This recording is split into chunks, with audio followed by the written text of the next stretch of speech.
મારું નામ સુગંધા છે. આજના યુગમાં જો આપણે બાળકો પર ધ્યાન આપતા નથી તો બાળકો ખોટા રસ્તા તરફ જાય છે. હું પણ ખૂબ જ પરેશાન હતી, કારણ કે મારી પુત્રી 15 વર્ષની હતી. તે સુંદર હતી, ખૂબ સીધી અને ભોળી હતી. હું હંમેશા મારી પુત્રી માટે પરેશાન રહેતી, કારણ કે મારી એક જ પુત્રી હતી અને હું તેને ખૂબ પ્રેમ કરતી. પણ હું મારી મુશ્કેલીઓમાં ફસાયેલી હતી. મારા પતિથી મારું બિલકુલ પણ બનતું ન હતું અને ન તો તેની માતાથી.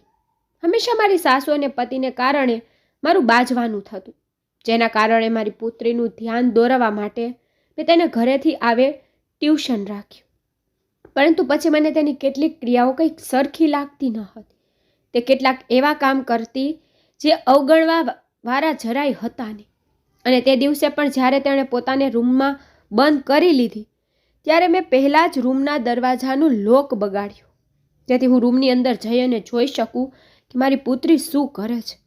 હું તેની હરકતોનું સત્ય જાણવા માટે એક દિવસ તેના રૂમમાં ગઈ ત્યારે આ જોઈને મારા પગ નીચેથી જમીન સરકી ગઈ કે મારી પુત્રીના હાથમાં તો સુપ્રિયા મારી એકમાત્ર પુત્રી હતી, જે મારી સાથે મારા પતિની પણ પ્રિય હતી. તે મારા જીવનની સૌથી સુંદર વાસ્તવિકતા હતી. મારા પતિ મારા કરતાં નાના હતા. જ્યારે મારા તેની સાથે લગ્ન થયા ત્યારે તે માત્ર 21 વર્ષના હતા અને હું 28 વર્ષની હતી. મારા પતિ હંમેશા કહેતા કે તને મારા પિતાએ ગમાડી હતી, જે હવે આ દુનિયામાં નથી, અને તે તને મારી સાથે બાંધી ગયા. મારા પતિ સત્ય કહે છે, કારણ કે મને મારા સસરાએ પસંદ કરી હતી. તેને તેના પુત્ર માટે એક સુશીલ સંસ્કારી છોકરીની જરૂર હતી, પરંતુ તેઓ તે જાણતા નહોતા કે તેનો શિક્ષિત પુત્ર મોડેલ છોકરીઓને પસંદ કરે છે. મારા પતિ વિવેક તેની કોલેજમાંથી એક છોકરી સાથે લગ્ન કરવા માંગતા હતા, પરંતુ તેના પિતાએ મને ગમાડી. તે તેના પિતાના નિર્ણયો પર તેને માથું નમાવ્યું. હું મારી સાસુને પણ પસંદ ન હતી, પરંતુ મારા સસરાની સામે આ ઘરમાં કોઈનું ચાલતું ન હતું. તે મને તેની ઈચ્છા પર મને આ ઘરની વહુ બનાવીને લાવ્યા હતા. હું તેના સૌથી નાના પુત્રની વહુ હતી. મેં હંમેશા મારા સાસુ સસરાની સેવા કરી.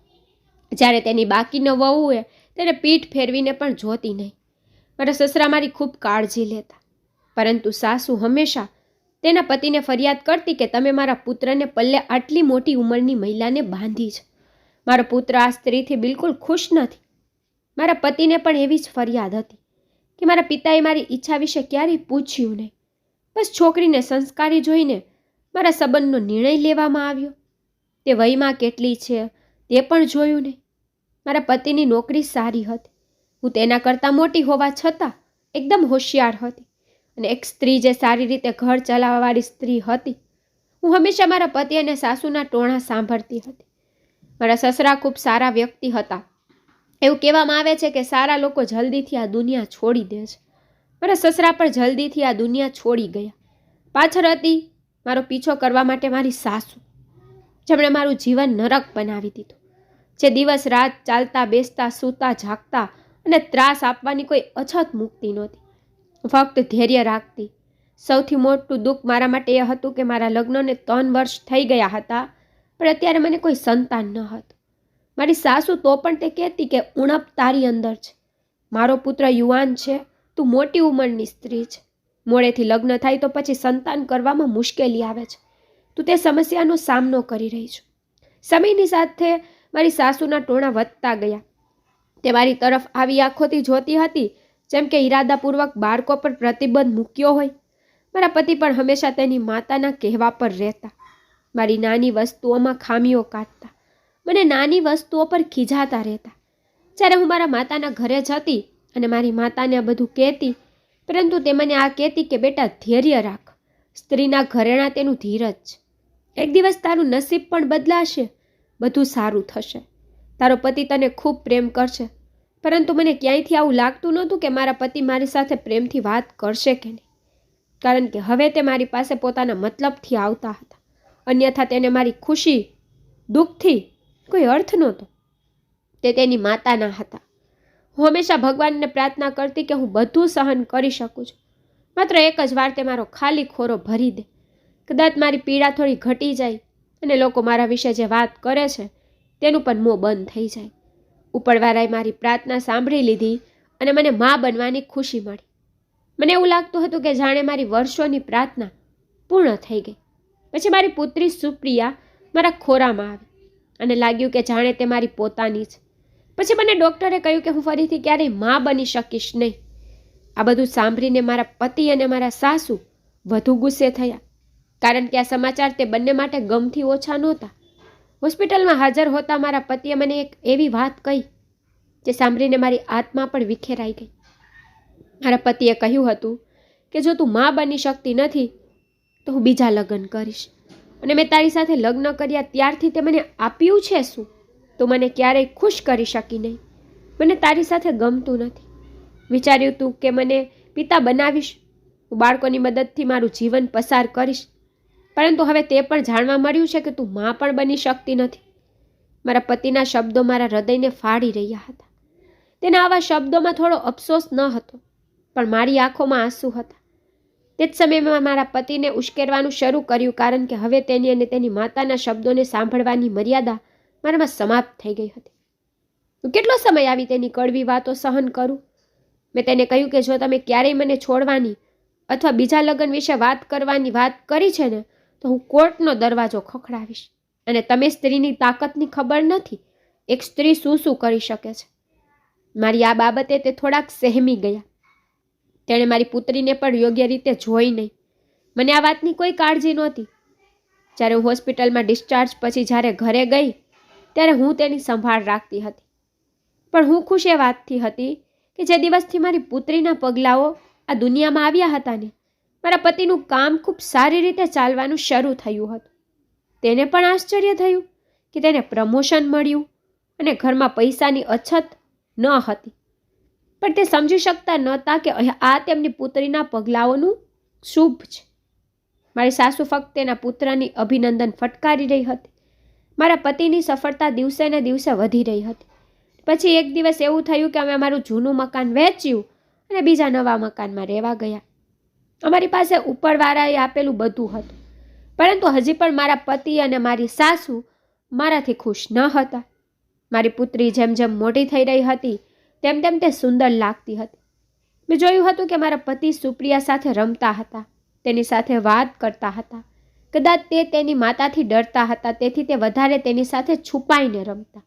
બધું જોઈને મને યકીન હતું કે તે તેને પ્રેમ તો કરે છે, પરંતુ તેની માતાથી ડરે છે, કારણ કે તેની મા હંમેશા તેના મગજમાં આવી વાતો નાખતી કે એક તો તેને મા બનવાનું સુખ નહીં મળે, અને પછી તેને પુત્રીને જન્મ આપ્યો. જો તે પુત્રને જન્મ આપત તો તારી પેઢી તો આગળ વધત. મેં જોયું હતું કે ક્યારેય તે તેની પુત્રી સાથે વધારે અવાજમાં વાત કરતા ન હતા અને ન તો તેને ખીજાતા હતા, પરંતુ છુપાઈને તેના માટે રમકડા પણ લાવતા. પરંતુ તે બંને માતા પુત્રને મારાથી પરેશાની હતી. સમય જતો હતો. મેં મારી પુત્રીનું એડમિશન શાળામાં કરાવ્યું. આ વાતથી મારા પતિને કોઈ એતરાજ ન હતો, પણ મારી સાસુ કહેતી કે પુત્રી પર પૈસા ખર્ચવા કરતાં નકામા છે. હવે ઘણા વર્ષ થઈ ગયા. મને મારી સાસુ અને પતિ વાતો સંભળાવતા. હું તે લોકોને જવાબ આપતી હતી અને પછી આ બાબતે બાજતા. મેં વિચાર્યું કે હું કોઈથી દબાઈને રહીશ નહીં. કેટલીક વાર હું કંઈક કહેતી, કેટલીક વાર મારા પતિ કંઈક કહેતા, તો કેટલીક વાર મારી સાસુ કંઈક કહેતી. એ લોકો જ્યારે પણ ઝઘડો કરવાનું શરૂ કરતા હતા, હું પણ તેની સાથે તેના જેમ બનતી હતી. તેમને જોર જોરથી વાતો સંભળાવતી હતી. તેથી મારી પુત્રી પણ ખૂબ ડરી જતી હતી અને સહેમીને એક બાજુ બેસી જતી હતી. અમારા લોકોમાં ઘણા ઝઘડા થતા. જ્યારે હું બોલું ત્યારે મારા પતિ અને સાસુ થોડા મૌન થઈ જતા હતા. તેથી મારે પણ બોલવું પડતું હતું. પણ સમય પસાર થતા સાથે મારી સાસુ પણ વૃદ્ધ થઈ રહ્યા હતા. એક દિવસ કંઈક એવું બન્યું કે ઘરમાં શાંતિ ફેલાઈ ગઈ અને તે આ દુનિયા છોડીને ચાલી ગઈ. મારા પતિના ટોણા હજી પણ પૂરા થતા ન હતા. હવે બંને બાકી હતા, પરંતુ તે મને પરેશાન કરવામાં કોઈ અછત છોડતા નહોતા, અને હું પણ એ સમજતી હતી કે મને પણ કોઈ જરૂર નથી તેનાથી દબાઈને રહેવાની. તે એક વાત કહેતા તો હું બે કહેતી. આ રીતે સમય પસાર થઈ રહ્યો હતો અને હવે મારી પુત્રી લગભગ 15 વર્ષની છે. મારા પતિનું વર્તન તેની સાથે ખૂબ સારું હતું, પરંતુ તે અમારા બંનેના ઝઘડાથી ખૂબ જ વ્યર્થ હતી. એક દિવસ સવારે તે ઊંઘીને ઉઠી ત્યારે અમે સવારે જમવાના ટેબલ પર બેઠેલા સવારનો નાસ્તો કરી રહ્યા હતા. મારા પતિએ મારી સાથે બહુ વાત કરતા ન હતા. તેને અખબાર વાંચતી વખતે ચાનો કપ હોઠથી લગાડ્યો તો મેં મોં બગાડતા તેણે ચાનો કપ જમીન પર ફેંકી દીધો હતો, જેના કારણે ચા જમીન પર પડી હતી. અને કપ તૂટી ગયો હતો. બધું જોઈને મને પણ આશ્ચર્ય થયું અને મારી પુત્રી પણ નર્વસ હતી. પછી સુપ્રિયાએ કહેવાનું શરૂ કર્યું કે પપ્પા શું થયું છે? ત્યારે તેણે જોરથી બૂમ પાડી અને કહેવા લાગ્યા કે તારી મને કંઈ આવડતું નથી. ઘણીવાર મેં કહ્યું છે કે મને ચામાં ખાંડ ઓછી નાખીને દે. તે દરમિયાન હું બોલી અને મેં કહ્યું કે મેં ચામાં વધુ ખાંડ નાખી છે કારણ કે તમારી કરવી જીભ છે. ખાંડ વધુ નાખવાથી કદાચ તમારી કરવી જીભને મીઠાશ મળે. ને પછી શું હતું? અમે પણ આ બાબતે લડવાનું શરૂ કર્યું.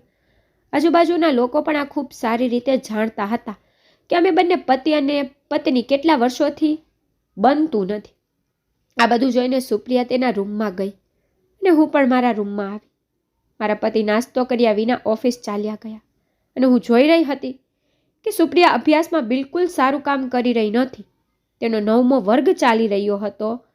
મારા પતિ કહેતા કે તું શિક્ષિત છો, સુપ્રિયાને ટ્યુશન શીખવ. પરંતુ હું તેને ટ્યુશન કેવી રીતે આપી શકું? ઘરમાં 100 કામ છે. આ બાબતે મેં તેને કહ્યું હતું કે ઘરમાં નોકરાણી રખાવી દો, હું તમારી પુત્રીને ટ્યુશન આપીશ. પરંતુ તે પછી તે જ બાજવાનું હતું. તેથી મેં વિચાર્યું કે મારી પાસે તેને ટ્યુશન આપવાનો સમય નથી તો શું થયું, હું તેના માટે કોઈ સારું ટ્યુશન લગાવી દઉં છું. આમ પણ તે અમારા ઝઘડાથી ખૂબ જ નર્વસ થઈ જાય છે. કદાચ આ જ કારણે તે તેના અભ્યાસ પર ધ્યાન આપવામાં અસમર્થ છે. રાત દિવસ તેના પિતા મારી સાથે લડતા રહે છે. ઘરનું વાતાવરણ ખરાબ છે. સાથે મારી પુત્રીની વિચારસરણી બગડતી ન જાય. મારા પતિ ક્યારે બદલી શકતા નથી અને હવે હું પણ ઓછી ન હતી. જ્યારથી મારા પતિની પરિસ્થિતિઓ બદલાઈ હતી ત્યારથી અમારા ઘરમાં કંઈ પણ વસ્તુની કમી ન હતી. ત્યારથી મેં મારા પતિ પાસેથી વધુ માંગ કરવા લાગી હતી. મેં વિચાર્યું કે મેં મારા પતિ અને તેના માતાની ડરથી મારી કોઈ પણ ઈચ્છાઓને ક્યારેય પૂર્ણ કરી નથી. તેથી હવે હું મારી દરેક ઈચ્છા પૂરી કરીશ. ભલે મારે મારા પતિથી ઝઘડો કેમ ન કરવો પડે, હું તે જ કરતી. જો મારા પતિ મને પૈસા આપવામાં મોડું કરે તો હું તેના જીવનને ચિંતિત કરી નાખતી. જ્યારથી તેની માતા દુનિયા છોડીને ચાલી ગઈ હતી મને એવું લાગતું હતું કે જાણે કે આ ઘર માળું છે અને આ બધું પુત્રીની સામે થવું બિલકુલ બરાબર ન હતું. મેં વિચાર્યું કે અડધો દિવસ તો તેને શાળામાં પસાર થાય છે અને જો તેનો બાકીનો અડધો દિવસ ટ્યુશનમાં હોય તો તે શક્ય તેટલું તેના અભ્યાસ પર ધ્યાન કેન્દ્રિત કરી શકે અને અમારા બંને પતિ અને પત્નીના ઝઘડાથી પણ દૂર રહે. આ વિચારીને મેં એક દિવસ મારી એક મિત્ર સાથે વાત કરી. તેને પૂછ્યું કે જો કોઈ શિક્ષક જેને તું ઓળખતી હોય, જે કોઈ સારી ટ્યુશન શીખવતા હોય તો તે ચોક્કસપણે મને કહે છે, કારણ કે તે મોટેભાગે શાળામાં કામ કરતી હતી. હું ઈચ્છતી હતી કે મારી પુત્રી અમારા વિસ્તારથી દૂર ટ્યુશન જાય, કારણ કે વિસ્તારના લગભગ લોકો અમને જાણતા હતા. તેમ તો અમારા વિસ્તારની કેટલીક શિક્ષકો પણ એવી હતી જે મારી પુત્રીની શાળામાં કામ કરતી હતી. જો હું ઈચ્છતી હોત તો તેની પાસે તેને ટ્યુશન પણ મૂકી શકત, પરંતુ મેં ઈરાદાપૂર્વક તેને મારા વિસ્તારમાં ટ્યુશન વાંચવા માટે મોકલી નહીં. મેં વિચાર્યું મારી પુત્રી વિસ્તારમાં જશે અને વિસ્તારના લોકો તેની સામે વાતો કરશે, તેને સવાલ કરશે કે તમારા માતા પિતા હંમેશા કેમ ઝઘડો કરે છે, અથવા તે તેના માતા પિતાને કેટલાક વધુ પ્રશ્નો પૂછશે. આ વાત કદાચ તેને સારી ન લાગે. તેથી મેં તેને મારા વિસ્તારથી ખૂબ દૂર ટ્યુશનમાં મૂકી, કારણ કે મારી મિત્રએ તેની ઓળખવાવાળીને કહ્યું હતું જે ટ્યુશન કરાવતી હતી. જ્યારે મેં આ વિશે સુપ્રિયા સાથે વાત કરી ત્યારે તે ત્યાં અભ્યાસ કરવા માટે ખુશીથી માની ગઈ. 1 કે 2 દિવસ હું તેને ટ્યુશન છોડવા માટે ગઈ હતી, પરંતુ તે પછી મેં તેને કહ્યું હતું કે હવે તું પોતે જા. તો પણ હું દરરોજ તેને ટ્યુશન છોડી શકતી ન હતી. મેં આસપાસની મહિલાઓ સાથે મિત્રતા કરી હતી. મારી પુત્રી અને પતિના ગયા પછી હું તેની સાથે મસ્તી કરતી રહેતી. તો પણ હવે મારા જીવનમાં કોઈ મજા નહોતી. લાંબા સમયથી હું મારા જીવનને કંટાળજનક જીવતી હતી. મને હવે આ બધું ગમવા લાગ્યું અને આ બધું મારા પતિને ખરાબ લાગવા લાગ્યું. હવે હું તે જ કરતી જેવું તે કરતા હતા. જ્યારે તે તેના મિત્રો સાથે ફરવા જતા ત્યારે હું મારા મિત્રો સાથે ખરીદી કરવા જતી. પૈસાની કોઈ કમી નહોતી. હું મારા પતિના પૈસા જેટલા ઈચ્છે તેટલા વાપરતી. તે આ વિશે મને ફરિયાદ પણ કરતા હતા, પરંતુ હવે મને તેમની કોઈ ફરિયાદથી ફરક પડતો નહીં. જીવન આ રીતે પસાર થઈ રહ્યું હતું. હવે મેં ઘરમાં એક નોકરાણી પર રાખી. મારી પુત્રી શાળામાંથી આવે પછી દરરોજ સાંજે 4 વાગ્યા સુધી ટ્યુશન પર જતી હતી અને 8 વાગ્યે ઘરે પાછી આવતી હતી. મારું ધ્યાન હવે મારી પુત્રી પરથી સંપૂર્ણપણે હટી ગયું. જ્યારે તે મને દેખાતી હતી હું ત્યારે તેની સાથે વાત કરતી, અને મારા પતિની પણ આવી જ પરિસ્થિતિ. તે મોટે ભાગે તેના કામમાં વ્યસ્ત રહેતા અને ઓફિસ પછી તેના મિત્રો સાથે ફરવા જતા, અને પછી જ્યારે તેનો મારી સાથે સામનો થતો ત્યારે અમે કોઈ વાત પર ઝઘડો શરૂ કરી દેતા. હવે અમે બંને પતિ પત્ની અમારી પુત્રી તરફ ધ્યાન આપી શકતા ન હતા કે ન તો મારા ઘર પર. મને મારા પહેલાંના જીવન કરતાં આ જીવન વધુ સારું લાગતું. મારી પાસે એટલો સમય ન હતો કે હું મારી દીકરીને પૂછું કે તારો અભ્યાસ કેવો ચાલી રહ્યો છે. તે જ્યારે પણ રાતના સમયે તેના માતા પિતા સાથે વાતો કરવા બેસતી હતી ત્યારે અમે બંને તેના પર ધ્યાન આપતા ન હતા. એક દિવસ અમે રાત્રિ ભોજન કરી રહ્યા હતા. જ્યારે તે રાત્રિ ભોજન કરતી વખતે અમને કંઈક કહેવા માંગતી હતી. આ રીતે મારા પતિનો ફોન આવ્યો. તેના કોઈ મિત્રએ તેને તેના ઘરે આમંત્રણ આપ્યું હતું. તે મારી સામે ફોન પર વાત કરી રહ્યા હતા અને કહી રહ્યા હતા કે હું એકલો આવીશ, સુગંધાને સાથે નહીં લાવું. તું ખૂબ સારી રીતે જાણે છે કે તે કેવી બદતમીઝ સ્ત્રી છે. મારાથી આ વાત સહન ન થઈ કે તેના મિત્રને મારી સામે મારી દુષ્ટતા કરી રહ્યા હતા.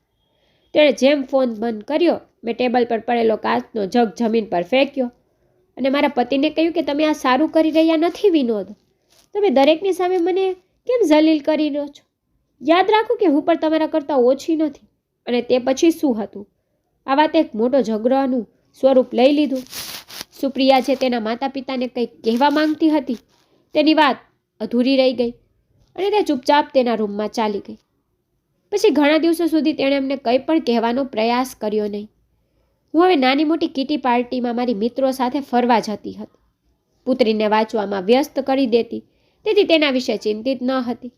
પતિ તો એમ પણ જ્યારે તેનો સામનો મારી સાથે થતો ત્યારે તે મારી સાથે વાત કરતા ન હતા. હવે મારી પુત્રી ક્યારે શું કરી રહી છે તે વિશે મને કોઈ સમાચાર ન હતા, કારણ કે મેં મારું આખું ઘર નોકરાણીઓને સોંપી દીધું હતું. એક દિવસ જ્યારે મેં સાંજે ઘરની અંદર પ્રવેશ કર્યો ત્યારે મેં જોયું કે સુપ્રિયા શાળામાંથી આવ્યા પછી ખૂબ જ પરેશાન છે. મેં તેને પૂછ્યું કે દીકરી, તું આવી ગઈ અને હજી સુધી ટ્યુશન પર નથી ગઈ? તું ઘરે શું કરી રહી છે? તેણે મારી વાતનો જવાબ આપ્યો નહીં અને ચૂપચાપ તેનું બેગ ઉપાડીને ટ્યુશન માટે ચાલી ગઈ. તેના ટ્યુશન શિક્ષક મને દર મહિને ફી માટે ફોન કરતી હતી. હું તેમને તેમની ચૂકવણી મોકલી દેતી. મેં તેને ક્યારેય પૂછ્યું ન હતું કે મારી પુત્રી કેવી રીતે અભ્યાસ કરે છે, અને ન તો તેણે મને સુપ્રિયા વિશે કંઈ પણ કહ્યું હતું. એક દિવસ મારું સ્વાસ્થ્ય અચાનક ખરાબ થઈ ગયું, જેના કારણે હું ઘરની બહાર નીકળી શકતી ન હતી. ડૉક્ટરે મને આરામ કરવાનું કહ્યું હતું અને હવે હું વધારે ઘરે આરામ કરતી હતી. સુપ્રિયા શાળામાંથી આવ્યા પછી તરત જ ટ્યુશન જતી હતી અને ટ્યુશનની ઘરે આવતાની સાથે જ તે પોતાના રૂમમાં બંધ કરી લેતી. હવે હું મોટે ભાગે ઘરે હાજર રહેતી. પછી મેં રોજિંદા આ બધું જોયું. આ બધામાં એક વિચિત્ર વાત એ હતી કે દર વખતે સુપ્રિયાના હાથમાં એક શોપર રહેતું હતું. એક દિવસ મેં વિચાર્યું કે હું તેને પૂછું છું કે તે શોપરમાં શું લાવે છે, પરંતુ હું પૂછી શકી નહીં. તેની પાસે એટલો સમય નહોતો કે તે મારી પાસે આવી અને બેસે. મારી દીકરી ખૂબ ખુશ રહેતી હતી. હા, પણ ઘરમાં કોઈની સાથે વાત કરતી ન હતી. હું તેને ઘણા દિવસોથી જોઈ રહી હતી. તે શાળામાંથી આવ્યા પછી ખુશી ખુશી ટ્યુશન પર જતી અને તે પછી રૂમમાં પોતાને આ રીતે બંધ કરતી હતી કે ફરીથી તે રૂમમાંથી બહાર ન આવતી. એક દિવસ મેં શાળામાંથી આવવાની તેની રાહ જોવાનું શરૂ કર્યું. જેવી તે શાળાએથી આવી તો હું તેના રૂમમાં જઈને ઊભી રહી. મેં કહ્યું, દીકરી, તારી પાસે સમય નથી મારી સાથે થોડી સમય વાત કરવાનો? પણ તને ખબર છે ને કે તારી માતાની તબિયત સારી નથી. પરંતુ તે હજી પણ મારી સ્થિતિને જાણવાનો પ્રયત્ન કર્યો નહીં. સુપ્રિયા મારી વાત પર હસી અને કહેવાનું શરૂ કર્યું, તમે તમારી સંભાળ પોતે રાખી શકો છો, તેથી મારે જરૂર નથી કે હું તમારા સ્વાસ્થ્ય વિશે પૂછું. આ કહીને તે તેના રૂમમાં ચાલી ગઈ. હું તેના અંદાજ જોતી રહી કે તેને મારી સાથે કેવા અંદાજે વાત કરી. હંમેશા તે મારી સાથે ખૂબ પ્રેમથી વાત કરતી હતી, પરંતુ આજે તેના બોલવામાં એક વિચિત્ર કડકપણ હતું. હવે તે અમે બંને પાસે પણ બેસતી ન હતી અને મોટા ભાગનો સમય તેના રૂમની અંદર જ વિતાવતી હતી. આ બધું તેનું નિત્ય કર્મ બની ગયું હતું. થોડા દિવસો આ રીતે પસાર થયા. એક દિવસ મને નોકરાણીએ કહ્યું કે માલકીન, મારે તમારી સાથે કંઈક અગત્યની વાત કરવી છે. મેં તેને કહ્યું, હા કે શું વાત છે? તેણે કહ્યું કે સુપ્રિયા બેબીને હું ઘણા દિવસોથી જોઉં છું તે પોતાને રૂમમાં બંધ રાખે છે. એક દિવસ હું તેના રૂમમાં કોઈ કામ માટે ગઈ ત્યારે મેં તેના હાથમાં એક નારંગી જોઈ હતી. મેં આશ્ચર્યજનક રીતે કહ્યું કે નારંગી? ત્યારે તેણે કહેવાનું શરૂ કે ખબર નહીં તે નારંગી સાથે શું કરતી હતી, પણ મને ખાતરી છે કે સુપ્રિયા બેબી નક્કી કંઈક ગડબડ કરી રહી છે. મેં તમને એક બે વાર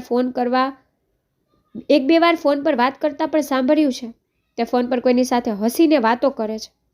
નોકરાણીની વાતો સાંભળીને તો મારો મગજ ફરી ગયો. તેને તો મેં ખીજાઈને રૂમમાંથી બહાર કાઢી કે મારી દીકરી પર તું નજર કેમ રાખે છે? આવું કરવાની તારી હિંમત કેવી રીતે થઈ? તે મારા મુદ્દા પર શરમજનક થઈ હતી. તેણે કહ્યું કે મને માફ કરો માલકીન, મેં વિચાર્યું કે મારે તમને આ વિશે કહેવું જોઈએ કે તમારી દીકરી યુવાન થઈ રહી છે, તેથી મેં તમને કહ્યું હતું કે કંઈ પણ ખોટું ન થાય. નોકરાણીના ગયા પછી હું ઊડી વિચારસરણીમાં પડી ગઈ હતી. મેં વિચાર્યું કે જ્યારે આજે સુપ્રિયા ઘરે આવશે ને ત્યારે હું જોઈશ કે રૂમમાં બંધ થયા પછી તે કરે છે શું. મેં તેના રૂમનો લોક બગાડ્યો, કારણ કે હું તેને રોકવાનો કેટલો પ્રયત્ન કરું પણ તે તેના રૂમમાં જતી રહેતી. તે તેના માતા પિતાને સંપૂર્ણ રીતે અવગણી રહી હતી. દિવસે જ્યારે મેં તેના રૂમનો લોક બગાડ્યો ત્યારે હું આવીને મારા રૂમમાં બેઠી હતી. હવે હું તેના ટ્યુશનમાંથી પાછી આવવાની રાહ જોતી હતી. જેમ તેણે ઘરની અંદર પ્રવેશ કર્યો તેમ દરેક સમયની જેમ તેના હાથમાં સોપર હતો. તે તેને લઈને તરત જ તેના રૂમમાં ગઈ. તેણે અંદરથી રૂમનો દરવાજો બંધ કર્યો, પરંતુ તેને ખબર નહોતી કે લોક ખરાબ થઈ ગયો છે. હું તેના રૂમમાં ધીમા પગ સાથે ગઈ અને મેં તરત જ રૂમનો દરવાજો ખોલ્યો, જેના પર તેણે ફરી મારી તરફ જોયું. મેં જોયું કે તે ફોન પર કોઈની સાથે હસીને વાતો કરતી હતી. મને રૂમની અંદર આવતા જોઈને તેણે તરત જ પોતાનું મોબાઈલ છુપાવી દીધું. તેને પૂછ્યું કે શું વાત છે, તું કોનાથી વાત કરે છે? જેમ હું તેની નજીક ગઈ ત્યારે તે નર્વસ થઈ ગઈ અને કહેવાનું શરૂ કર્યું કે તે તેની મિત્ર સાથે વાત કરી રહી હતી. મેં કહ્યું પણ તું રૂમની અંદર બંધ થયા પછી શું કરે છે? તેણે ફરીથી તેની શૈલી બદલી અને કહેવા લાગી, તમે મારા રૂમમાં શું કરી રહ્યા છો? તમને સમય ક્યારે મળ્યો પોતાની દીકરીના રૂમમાં આવવાનો? મેં કહ્યું, તું અમારી સાથે કઈ રીતે વાત કરે છે? જ્યારે જુઓ ત્યારે તું તારી જાતને રૂમમાં બંધ કરીને રાખે છે. તને એક પ્રશ્ન પૂછવા આવી હતી કે અહીં શું થઈ રહ્યું છે?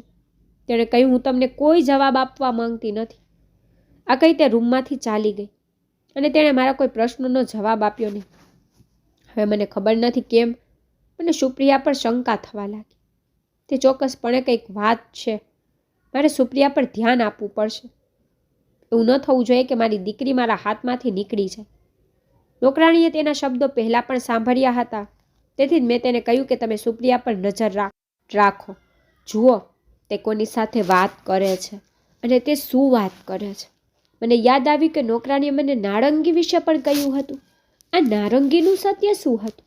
મેં નોકરાણીને આ વિશે પણ જાણવા કહ્યું હતું.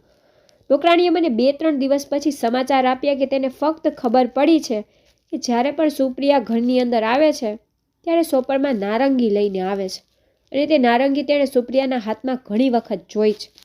તેણે મને કહ્યું કે એકવાર મેં સુપ્રિયા બેબીને જોઈ હતી. તેની તબિયત સારી લાગી રહી ન હતી. હું આ સાંભળીને સદબદ થઈ ગઈ. મેં કહ્યું કે જ્યારે તેનું સ્વાસ્થ્ય સારું ન હતું તે મને કેમ કહ્યું નહીં? ત્યારે તે કહેવા લાગી, કારણ કે હું તે દિવસે અડધા દિવસમાં ચાલી ગઈ હતી અને પછી મને તમને કહેવાની આ વાત યાદ ન રહી. મેં કહ્યું, ઠીક છે, હવે એ કહે કે તમે શું સમાચાર લાવ્યા છો? તે કહેવા લાગી કે માલકીન, જ્યારે સુપ્રિયા બેબી ટ્યુશનમાંથી આવી હતી ત્યારે હું તેના માટે ચા લઈને તેના રૂમમાં લઈ ગઈ. મેં તેને દરવાજા પર ઊભી રહી અને ફોન પર કોઈની સાથે વાત કરતા સાંભળ્યું હતું.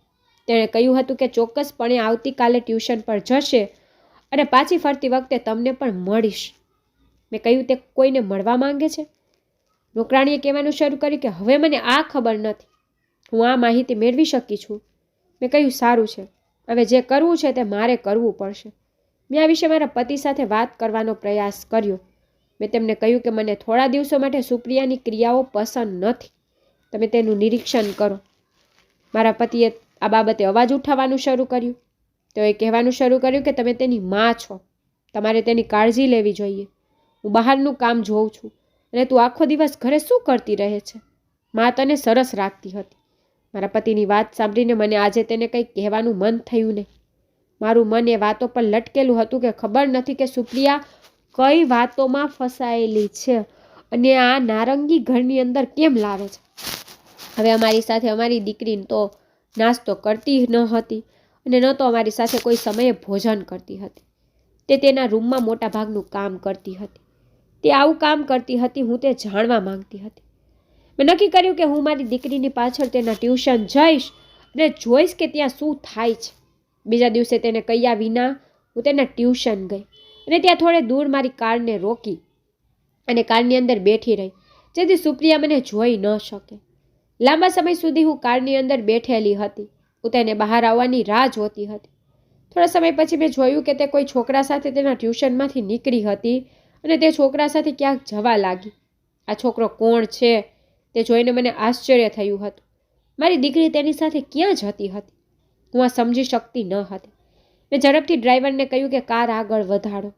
થોડો સમય થયો કે તે છોકરા સાથે વાત કરતા રસ્તા પર ચાલતી હતી. ખબર નથી કે તે છોકરો મારી દીકરીને ક્યાં લઈ જઈ રહ્યો હતો. હું નર્વસ થઈ ગઈ. મેં તરત જ મારી કારને આગળ રોકવાનું કહ્યું અને હું કારમાંથી નીચે ગઈ અને મારી દીકરીનો હાથ પકડ્યો અને તે છોકરાને પણ પૂછ્યું કે તું મારી દીકરીને ક્યાં લઈ જઈ રહ્યો છે અને તું છે કોણ? તે કદાચ ઓળખી ગયો કે હું સુપ્રિયાની માં છું. તે તરત જ ત્યાંથી ભાગવા લાગ્યો. હું તેના પર બૂમ પાડવા લાગી, તેને અવાજ દેવા લાગી, પરંતુ તેણે પાછળ ફરીને જોયું નહીં. મેં સુપ્રિયાને પૂછ્યું, મને કે આ શું થઈ રહ્યું છે અને તું આ છોકરા સાથે ક્યાં જતી હતી? સુપ્રિયા કહેવા લાગી કે મમ્મી, હું તમને કોઈ જવાબ આપવા માંગતી નથી. મેં તેના હાથને આંચકો આપ્યો અને કહ્યું કે તું આ મારી સાથે કયા શબ્દોમાં વાત કરે છે? મેં જબરજસ્તી તેનો હાથ પકડ્યો અને તેને કારમાં બેસાડી મારી સાથે ઘરે લાવી. તે મોટેથી ચીસો પાડી રહી હતી કે મમ્મી, મારો હાથ છોડો અને છોડી દો, મને તમને કંઈ કહેવું નથી. ઘરે જઈને મેં તેને કહ્યું કે તું મને બોલ કે તું શું કરી રહી છે? ત્યારે તે કહેવા લાગી કે હું તમને કેમ કહું? મેં કહ્યું, મને કે વાત શું છે? પછી તેણે કહેવાનું શરૂ કર્યું કે તમે બંને મને બિલકુલ પસંદ નથી. તમને શું જરૂર હતી રોહન સાથે આમ વાત કરવાની? મેં કહ્યું, કોણ રોહન? તે છોકરો કોણ હતો? તો તે કહેવા લાગી કે તે મારો મિત્ર છે.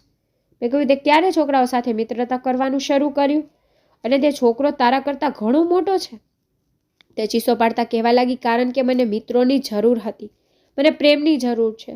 જે મને પ્રેમ આપશે, જે મને સમજશે, હું તેની સાથે મિત્રતા કરીશ, હું તેની સાથે વાત કરીશ. મેં સુપ્રિયાને જોરથી થપ્પડ મારી, કારણ કે તે મારી આંખોમાં આંખો નાખીને મારી સાથે વાત કરી રહી હતી. મેં કહ્યું, તારી મારી સાથે આમ વાત કરવાની હિંમત કેવી રીતે થઈ? તે પોતાના ગાલ પર હાથ રાખી મોટેથી રડવાનું શરૂ કર્યું અને કહેવાનું શરૂ કર્યું, કારણ કે તમે લોકો તો મને પ્રેમ કરતા નથી. જો હું ક્યારેય તમારી સાથે સમય પસાર કરવા આવું છું તો પછી તમે બંને પતિ અને પત્ની એકબીજા સાથે ઝઘડો કરવા લાગો છો. મારે મારા માતા પિતાના સાથની જરૂર છે, તેમના પ્રેમની જરૂર છે, પરંતુ તમે લોકોએ મને બાળપણથી અત્યાર સુધી તે પ્રેમ આપ્યો નથી જે તમારા બાળકોને આપવો જોઈએ. ઘણીવાર હું તમારી પાસે મારી સમસ્યાઓ લાવી હતી, પરંતુ તમે લોકોએ ક્યારેય મારી વાત સાંભળવાનો પ્રયાસ કર્યો નહીં. મમ્મી, તને ખબર નથી કે તારી દીકરી તેના માતા પિતાના પ્રેમના અભાવને કારણે કેટલી તૂટી ગઈ છે. જ્યારે હું ટ્યુશન પર જતી હતી ત્યારે હું રોહનને મળી હતી. રોહન દરેક સાથે ખૂબ જ હસીને સુંદર વાતો કરતો હતો. હું જોતી હતી કે તે મારી સાથે પણ હસીને વાત કરતો હતો. તેથી મને લાગ્યું જાણે કોઈએ મારી સાથે પહેલી વાર હસીને વાત કરી છે. મને તેની પ્રકૃતિ સરસ લાગી હતી. ધીરે ધીરે તેની સાથે મારી મિત્રતા થઈ ગઈ અને હું તેની મિત્રતામાં ખોવાઈ ગઈ. હું વિચારતી હતી કે તે મારો ખૂબ સારો મિત્ર બની ગયો છે, મારી સહાનુભૂતિ બની ગયો. રૂમ બંધ કર્યા પછી તેની સાથે ફોન પર વાત કરતી હતી, પરંતુ જ્યારે પણ તે મને મળતો હતો મારા માટે ટ્યુશનમાં નારંગી લાવતો હતો અને કહેતો હતો કે ઘરે જઈને નારંગી ખાજે, તેનો ખૂબ સારો સ્વાદ હોય છે. તેને ખાવાથી તારી એકલતા બિલકુલ દૂર થશે અને તને કોઈની યાદ આવશે નહીં, કારણ કે મેં તેને તમારા બંને વિશે કશું કહ્યું હતું કે મારા માતા પિતા મારા હોવાથી પણ મારા નથી. તે લોકો મને પ્રેમ કરતા નથી. તે મારી સમસ્યા સારી રીતે સમજી ગયો હતો. તેણે જ્યારે મને તે નારંગી આપી ત્યારે મેં તે નારંગીને બંધ રૂમમાં બેસીને ખાવાનું શરૂ કર્યું અને પછી મારા માતા પિતાના અંતર સહન કરવાની ક્ષમતા આવી ગઈ હતી. કહ્યું, કેવી નારંગી? તે છોકરો તને નારંગી કેમ આપે છે અને તે આજે તને ક્યાં લઈ જઈ રહ્યો હતો? તેણે કહેવાનું શરૂ કર્યું કે આજે તે તેના ઘરે લઈ જતો હતો. તેણે તરત જ તેની અલમારી તરફ ગઈ અને અલમારી ખોલીને તેણે મને નારંગી બતાવી. તેણે કહેવાનું શરૂ કર્યું કે હું દરરોજ તેને સોપરમાં નાખીને ઘરે લાવતી હતી. મેં જ્યારે આ નારંગીને જોઈ ત્યારે મારા પગ નીચેથી જમીન નીકળી ગઈ, કારણ કે તે કોઈ મામૂલી નારંગી ન હતી. તે છોકરો નારંગીમાં મારી દીકરીને ડ્રગ્સ મિશ્રિત કરી દેતો હતો. તેથી જ મારી પુત્રી તેને ખાધા પછી બેભાન થઈ જતી હતી અને તેના રૂમમાંથી બહાર આવતી ન હતી. સમજી ગઈ હતી કે આજે તે મારી દીકરીને તેના ઘરે લઈ જવાના બહાને તેની સાથે કંઈક ખોટું કરવાનો હતો. જ્યારે આ વાત મને સમજાઈ ગઈ ત્યારે મેં મારા કપાળને મારવાનું શરૂ કર્યું. મારી નિર્દોષ દીકરી કઈ વાતનો સામનો કરતી હતી અને એક અમે બંને માતા પિતા હતા જે તેમની પુત્રીથી સંપૂર્ણપણે અજાણ હતા. અમે ક્યારેય તેની આ ખબર રાખવાનો પ્રયત્ન કર્યો નથી કે તે શું કરી રહી છે. આ બધું મારા અને મારા પતિની બેદરકારીને કારણે થયું હતું. અમારા ઝઘડાથી અમને અમારી પ્રિય પુત્રીથી દૂર કર્યા હતા. મેં મારી પુત્રીને ગળે લગાવી અને કહ્યું કે પાગલ છોકરી, તું આ શું કરે છે? તને નથી ખબર કે તે તને આ નારંગીમાં ડ્રગ્સનું મિશ્રણ કરીને આપતો હતો ને પછી તું તારી સ્વેદના ગુમાવી દે છે. આ જ કારણ હતું કે તને એકલતા અનુભવાતી ન હતી, કારણ કે તું તારા હોશમાં જ હોતી નથી. મારી પુત્રીને સમજાવી કે તે છોકરો તારા માટે સારો નથી, તે તારા કરતાં ખૂબ મોટો છે. તે તને મૂર્ખ બનાવતો હતો. તને ખબર નથી કે આજે તે તને ઘરે લઈ જઈ તારી સાથે શું કરત. સારું છે કે મને તારા પર શંકા ગઈ ને મેં તારો પીછો કરતા તને પકડીને ઘરે લાવી. મારી દીકરીએ રડવાનું શરૂ કર્યું અને કહ્યું કે તમે આ દરેક માટે જવાબદાર છો. તમે લોકોએ મને આમ કરવા દબાણ કર્યું. મારી દીકરીને વાત સાંભળીને મૌન હતી, કારણ કે તે સત્ય જ કહેતી હતી. આ સમયે મને મારા પતિના ઘરે પ્રવેશવાનો અવાજ સંભળાયો. હું તરત તેનાથી વાત કરવા રૂમમાં ગઈ હતી. પહેલી વાર મારા હાથને બંધ કરી દીધા અને મારા પતિને કહ્યું કે કૃપા કરીને આજે મારી સાથે લડશો નહીં ને મારી વાત સાંભળો. હું રડતી હતી. મારા પતિને આ વાતથી આશ્ચર્ય થયું કે આજે મારી આંખોમાં આંસુ કેમ છે. મેં તેને સુપ્રિયા વિશે બધું કહ્યું કે આ બધું આપણી બેદરકારીને કારણે થયું છે. આજે ખૂબ મોટો અકસ્માત થવાથી બચી ગયો. તે સારું થયું કે તે છોકરો મને જોયા પછી ભાગી ગયો, નકર શું થાત? આખી વાત સાંભળ્યા પછી મારી પતિની આંખોમાં પણ આંસુ હતા. મારા બંનેના ઝઘડાએ મારી દીકરીને મારી પાસેથી દૂર કરી દીધી અને તેને બદગુમાન પણ કરી દીધી. હવે તમે મારી સાથે બાજવાનું બંધ કરો, કારણ કે હું પણ તમારી સાથે ક્યારેય ઝઘડો કરીશ નહીં. મને ખબર નહોતી કે અમારા બંનેની અસર અમારી દીકરીના જીવન પર પડશે. મેં અત્યારે તેને સમજાવી છે અને હું આ નારંગી ઉપાડીને મારી સાથે લાવી છું. આ કંઈ મેં હાથ જોડીને કડકાઈથી રડવાનું શરૂ કર્યું હતું. મારા પતિ મારી સામે આવ્યા. તેઓએ મારો હાથ પકડ્યો અને કહેવાનું શરૂ કર્યું કે તું સાચું કહે છે. મને ખબર નહોતી કે અમારા બંનેના ઝઘડાથી મારી દીકરીને આ રીતે અસર થશે. હું ક્યારેય તારી સાથે ઝઘડો નહીં કરું. મને માફ કરી દે, કારણ કે મારું વર્તન શરૂઆતથી જ તારી સાથે કડક રહ્યું છે. તેથી તું પણ મારા જેવી બની ગઈ. પરંતુ હવે આપણે અમારી દીકરીની ખાતર સુધરવું પડશે. ચાલો તેની પાસે માફી માંગીએ. અમે બંને સુપ્રિયા પાસે માફી માંગવા માટે ગયા હતા. અમને જોઈને તે આશ્ચર્યચકિત થઈ ગઈ હતી. જ્યારે અમે બંને તેની સામે હાથ જોડી અને માફી માંગી ત્યારે તેણે અમને માફ કરી દીધા. તેણે કહ્યું કે મને ફક્ત મા પિતાના પ્રેમની જરૂર હતી. હું તમને લોકોને ઈચ્છું છું. મને લાગ્યું કે જાણે હું સંપૂર્ણપણે એકલી થઈ ગઈ છું. કોઈ મારી સાથે પ્રેમથી વાત કરતું નથી. હું તેના પર વિશ્વાસ કરતી રહી. અમે બંને અમારી દીકરી પાસે માફી માંગી અને તેણે અમને માફ કરી દીધા. હું તમને કહેવા માંગુ છું કે તમારા ઝઘડાઓની વચ્ચે તમારી જાતને એટલી વ્યસ્ત તો ન કરો કે તમારા બાળકોથી દૂર થઈ જાઓ. કોઈ પણ રીતે સંપત્તિ આવવાથી હું પણ બદલાઈ ગઈ હતી અને પછી તેને મારી જાતથી દૂર કરી નાખી હતી. તે પછી મારા સંબંધો મારા પતિ સાથે પણ સારા બનવા લાગ્યા. અમારી પુત્રી માટે અમે બંને એકબીજા સાથે પ્રેમથી જીવવાનું શરૂ કર્યું અને પછી અમારું સુખી ઘર રહેવા લાગ્યું.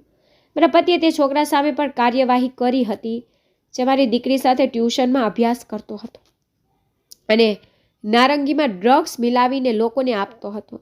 આ રીતે તેઓને ડ્રગ્સની આદત પડી રહી હતી. મારી દીકરી તેની એકલતાને દૂર કરવા માટે દરરોજ તેની ડ્રગ્સ ભરેલી નારંગી લાવતી હતી. મારા પતિએ પોલીસ સાથે મળીને તેને પકડ્યો હતો અને ટ્યુશનમાં પણ તે જે છોકરીઓને બહારના ડ્રગ્સ વેચતો હતો તેઓને પણ પકડ્યા હતા. એ મારી દીકરીને અમે બંને પતિ પત્નીનો પ્રેમ મળી ગયો. પછી તે ખૂબ જ સારી છે અને તે અમારી સાથે ખૂબ જ ખુશ રહે છે. મિત્રો, હું ઉમ્મીદ કરું છું કે તમને અમારી વાર્તા ગમી હશે. વાર્તા ગમી હોય તો વિડીયોને લાઈક કરો. જો તમે ચેનલમાં નવા હોય તો ચેનલને સબસ્ક્રાઈબ કરો અને હા, નોટિફિકેશન બેલને જરૂર દબાવો જેથી તમને આગળની અપડેટ પહેલાં મળે. આભાર.